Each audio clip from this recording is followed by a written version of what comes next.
గతేడాది ఇండియా నికర విదేశీ రుణ ప్రవాహం రెట్టింపైంది. తద్వారా $76.8 బిలియన్ చేరుకుంది. అంటే గ్లోబల్ మార్కెట్ నుంచి విస్తృతంగా రుణాలు తీసుకునే సామర్థ్యం పెరిగింది. ఇది మన దేశంపై పెట్టుబడిదారుల విశ్వాసానికి, మూలధన మార్కెట్ ఏకీకరణకు అద్దం పడుతోంది. ఈ విషయాన్ని ప్రపంచ బ్యాంక్ తన నివేదికలో వెల్లడించింది.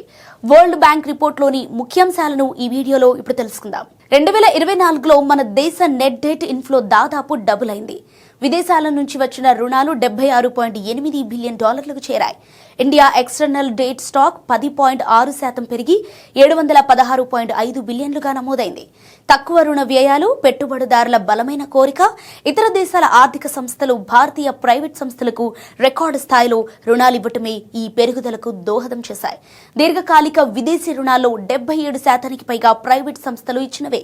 ముఖ్యంగా ప్రాథమిక బాండ్ హోల్డర్లు, కమర్షియల్ బ్యాంకులు మంజూరు చేశాయి. దీనికి తోడు భారత ప్రభుత్వం మరియు ప్రైవేట్ రంగం బాండ్ల జారీని పెంచాయి. మార్కెట్లోని అనుకూల పరిస్థితులను సద్వినియోగం చేసుకున్నాయి. ఇది ఫండ్ ఇన్ఫ్రాస్ట్రక్చర్ ప్రాజెక్టులకు మేలు చేసింది. ఆయా సంస్థల ఆర్థిక అవసరాలు కూడా తీరాయి.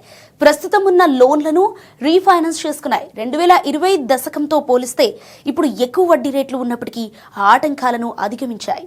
రైట్, ఇవి ఇప్పటి వరకున్న బులెటిన్లో డీటెయిల్స్. మరిన్ని అప్డేట్స్ కోసం చూస్తూనే ఉండండి ఎన్టీవీ. Thank you.